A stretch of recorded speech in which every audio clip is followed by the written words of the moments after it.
Should you purchase or even pre-order the game Rise of Ronin? Let's jump right in and do a most constructive breakdown with all the trailer and gameplay we have known so far. And we are going to break it down into story and world, fighting dynamics, weapon and technique, game design and graphic, and replayability in comparison to other games in the same genre. And in the end of the video, you will know if this game is worth buying. First, let's talk about the story.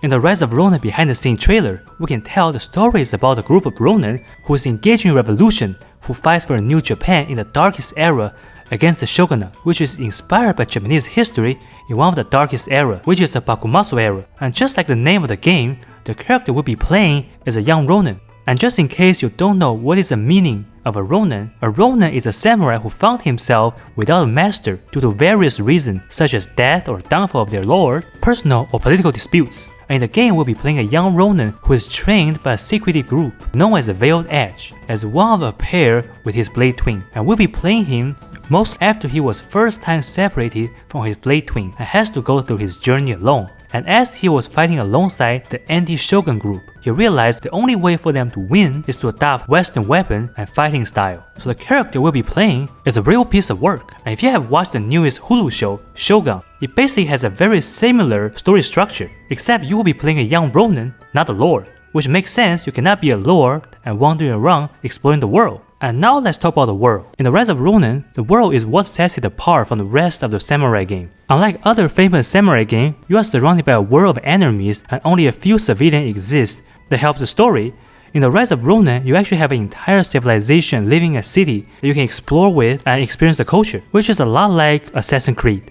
Besides that, you can actually fly in the Rise of Ronin and fight like a fighter jet, and you can swim underwater, which is a huge plus to make the world more realistic. Of course, based on the story, most likely the swim underwater part wouldn't be a huge part of the game. There's not gonna be much mission involved with it. So if swim underwater is very important for you, and that's the only reason you want to try the game, we should probably reconsider and add a few more reasons to make the purchase. Third, let's talk about the movement, the fighting dynamic, and the technique, weapons in the game. And because the time of the game is being set in a very complicated time, which the modern world just started to reshape Japan, so you actually have quite a blend when it comes to weapon choice and fighting style. And the main three categories is sword, spear, and guns. And under that, there are a lot of small variations which will affect your fighting style and technique. So you have a lot of choice when it comes to fighting in this game. Besides that, you can actually throw explosive and poison bucket if there's any around. And here is where they drop the ball. So to be honest, even though you have a lot of choice when it comes to fighting, technique, and weapons, but the quality of each movement has been compromised. And it's kind of universal. All the way from fancy sword movement to the most basic running around using the hook, riding horses. If you compare with the older game, The Ghost of Tsushima, which released on 2021, and Shadow Die Twice, which released on 2019, both of them has better movement compared to the Rise of Ronin. And even when it comes to its own specialty, which is using guns, most of samurai game doesn't have that. You can see the graphic,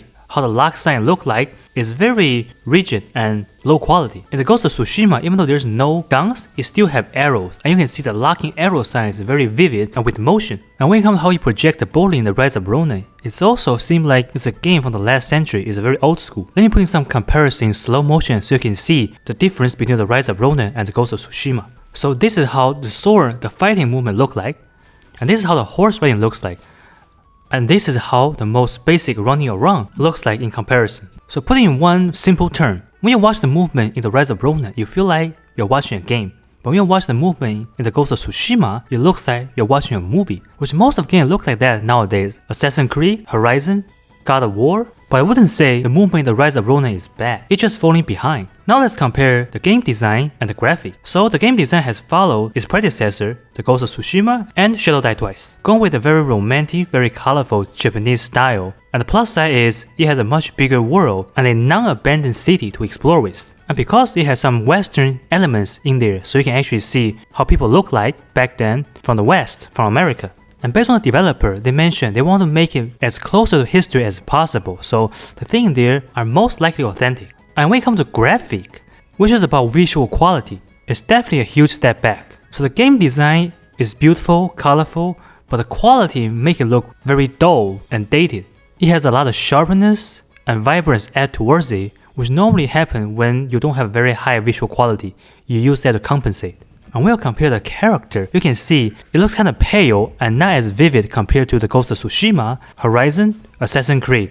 And the manual where you need to change weapon fighting style is also really old school, which I have seen that when I was playing some 2D Japanese samurai game back in the day. And of course, it's not bad, it's just a very old style and some people might like it. And fifth, let's talk about the replayability of the game. I would say it's actually very high because it's a much bigger world and with so many fighting style and sword you can choose from. And the plus side is you can actually choose an ally you fight along with, and different ally will get you different kind of information. Besides that, the developer also mentioned you can make decisions in this game and every single decision you make will affect how the story turns out, how the world turns out. So it means you have several different storylines you can play with. So at this point, after seeing everything, you should have a very clear idea if you would like to pursue, purchase, and pre-order this game or not. But if you are still confused, let me summarize it for you.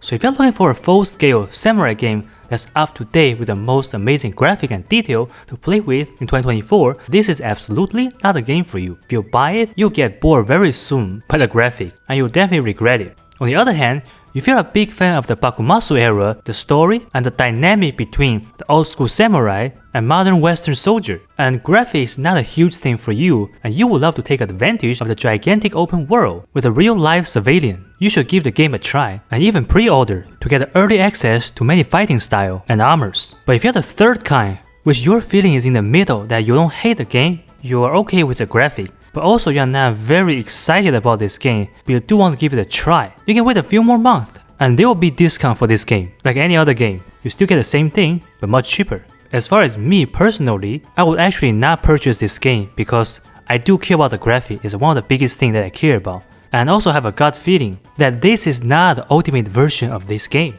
I see how passionate the developers are in the behind the scenes trailer. They put a lot of effort into this game. There's no way the current quality of this game is the ultimate vision they are looking for. So I'm guessing there's a good chance they're running out of budget because this game is so diverse and they keep trying to expand this game. So maybe they're running out of money and time to refine this game. That's why they released this game at this point, to get some money back so they can keep developing this game.